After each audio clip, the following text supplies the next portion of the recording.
Earlier this week, reports emerged that a 72-year-old Mumbai man had been duped of nearly 2 crore rupees by online fraudsters. A person claiming to be a US Army official posted in Afghanistan had sent this victim a friend request on Facebook and lured him into putting his money in a lucrative investment scheme, which of course turned out to be bogus. The cybercrime police suspect a Nigerian gang of online scammers behind this fraud and are investigating the case. To discuss this and how we can protect ourselves from online frauds, which are on the rise, I have with me cybersecurity expert and analyst Palvinder Singh. Palvinder, thanks so much for joining us here today.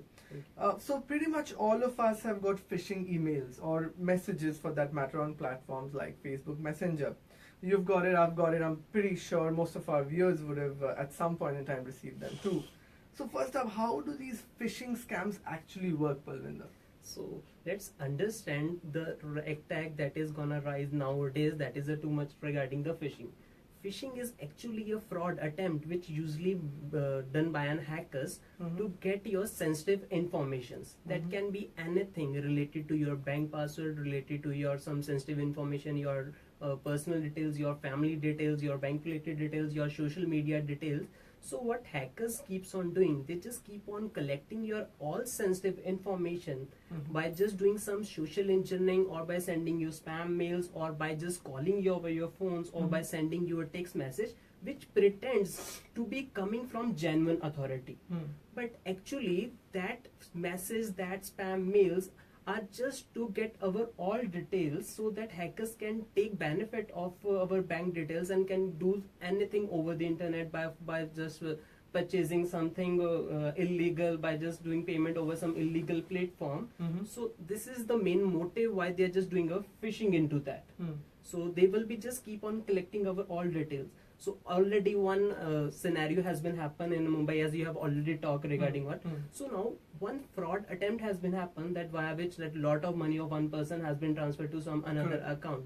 So this is the motive, that hackers will be keep on just collecting this money from the user's account, and they will gonna use this money at some malicious work.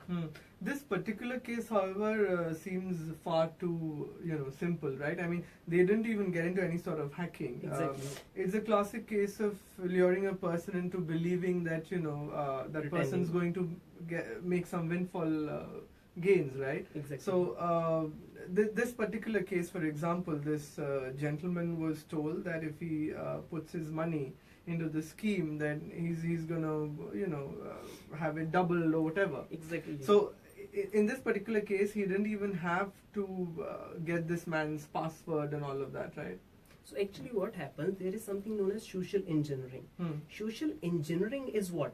That hacker will be hacking into someone's account without using any tools or some sort of some systems. What he will be doing, he will be just manipulating the information. That he will be having the details, personal details about you, that what is your name, your family background, from where basically you are, your bank is in which you are having bank account. So they will be calling like, sir, we are speaking from this bank, so you having some lottery ticket.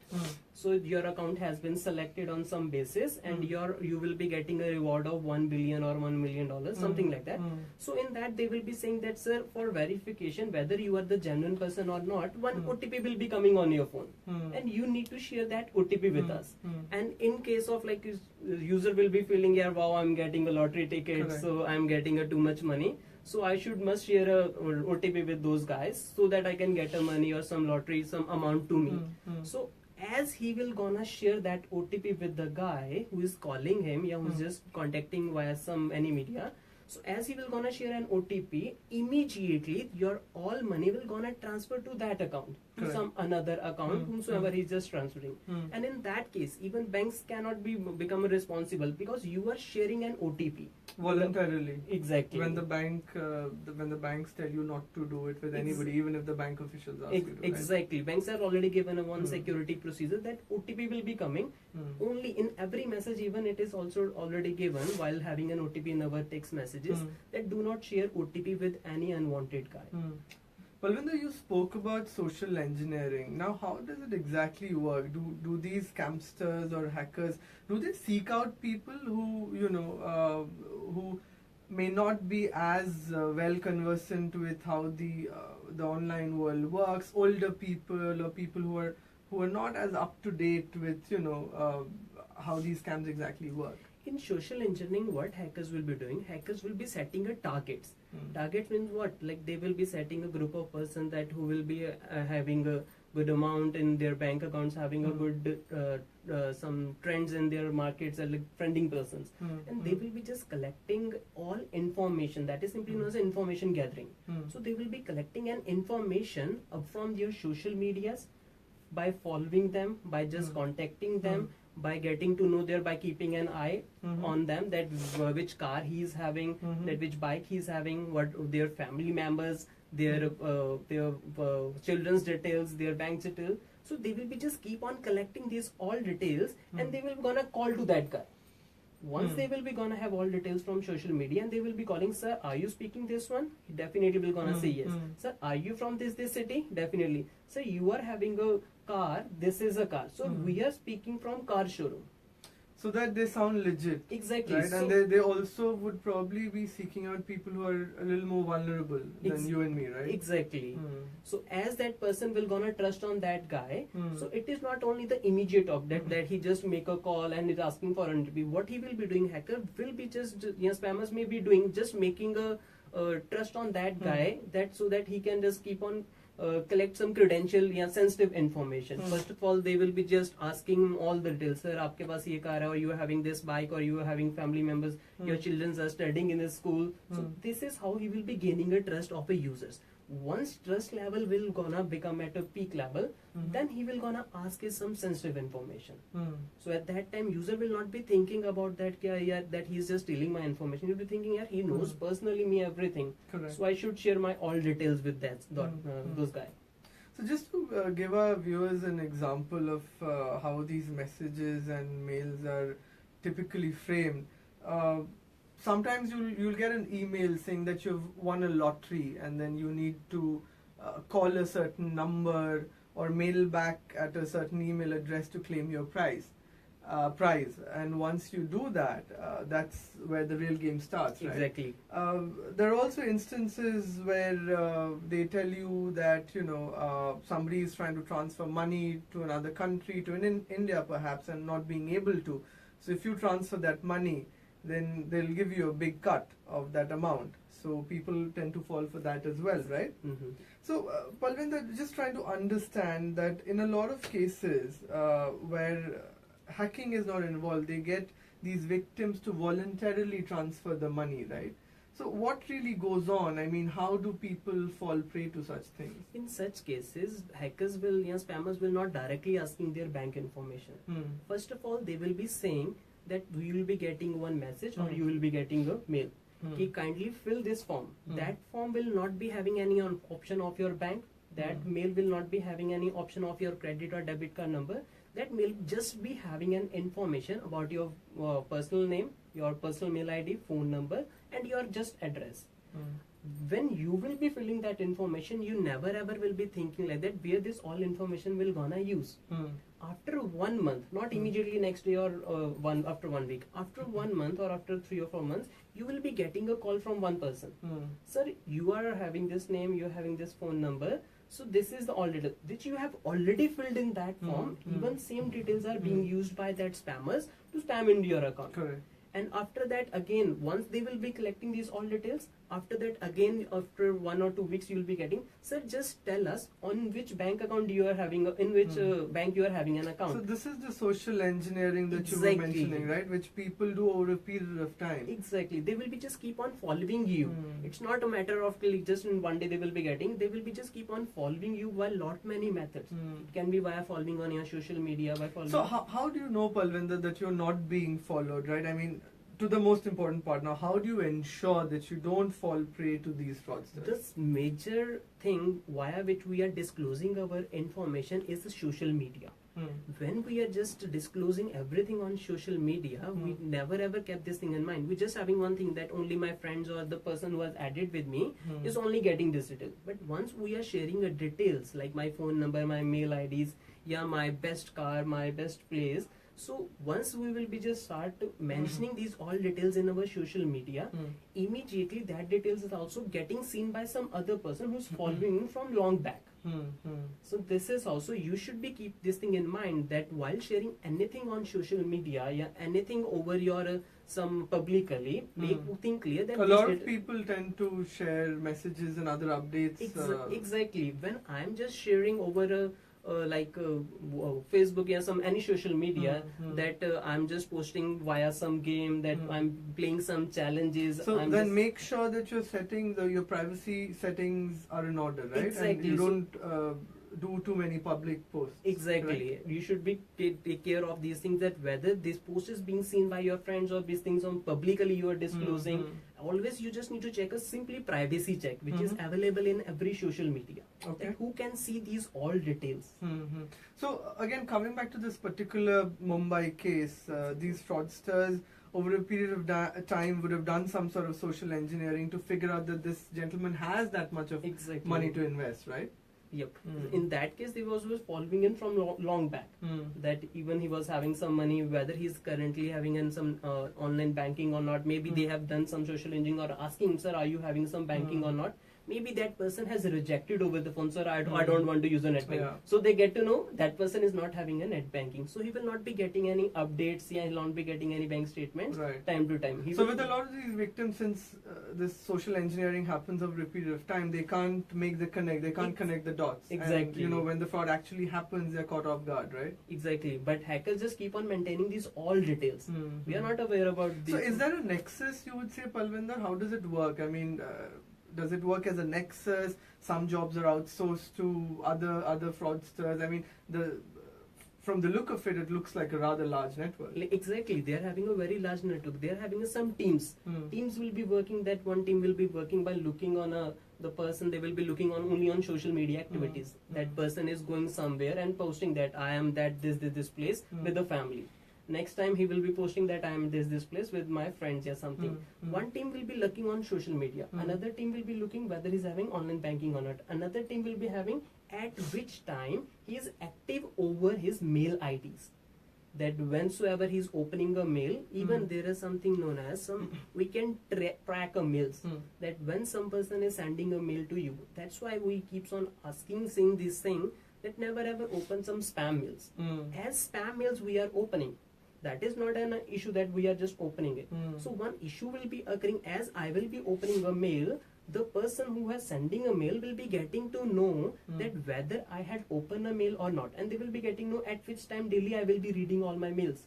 So they will be sending a spam mail or a phishing mail at same time, so that I will be clicking on it and will be just getting into the net. I was going to come to that, Palvinder. I was going to talk about malicious emails, but before that, I just want to understand these groups. Are they originating from a certain geography? Is there a trend that you all have noticed in your analysis? In case of cyber, if we'll be talking about, geography doesn't matter because it is a worldwide issue. Why I ask is because in this particular case, the police are suspecting a Nigerian gang, right? So are these originating more from Africa? Is there any particular geography that's on the radar, or it could be from anywhere? In that case, it can be from anywhere, because as person will be start getting into this thing, it can be a person of China, it can be a person of US, it can be a person of India, it can be Nigeria, it can be any person who will be just collecting this detail, how he can get into in someone's account. As he will be getting all points that how he can get into someone's account by following some steps. That in that case he will be start doing these all things. So it doesn't matter that whether the person is only from Nigeria or only from India. It can be from anywhere, because it's a globalized. If even we are using a debit card in India, same thing is being used by in the US also. Sure. Let's talk about malicious emails that you touched upon. These emails carry malware that can corrupt your device, take over your device, in fact, and leak your data to hackers, right? Yes. And they in turn can have access to your bank accounts, and they can pretty much take over your complete online avatar. So how does one stay safe from this, Palvinder? What are the checks and balances that one needs to put? Actually, what happens when we are getting any spam mails or messages? In that case, what spammers will be doing? They will be just adding one malicious link. That link is been hidden behind some hyperlink. The link that we are appearing, it will be appearing like a very genuine one. But behind that link, behind that the text that is appearing in our mail, there is something different hidden behind that text. That is known as hyperlinking. Right. And these are very smartly worded emails. So exactly. It's difficult to know right from the onset that it's actually a spam mail, right? Exactly. So as user will be clicking on that, which seems to be very attractive, that if you'll not be clicking on this link, your account will gonna be disabled for 24 hours, your bank account will gonna be disabled for next day. Correct. So as person will gonna click on such links, his system whatsoever is using will gonna some malicious file. As we are already aware about from last few months, we are getting lot many deals regarding ransomware attack. So what will gonna happen? It will gonna control over our all system. My data will gonna change into some another form which is a non-readable. In 2016, in first quarter, 250% as compared to last year, 250% was a rise regarding the phishing attacks. That's a whopping number. Exactly. So as we are moving towards these all digital things, so same thing, it's some mishappening is also going to be happen at very high.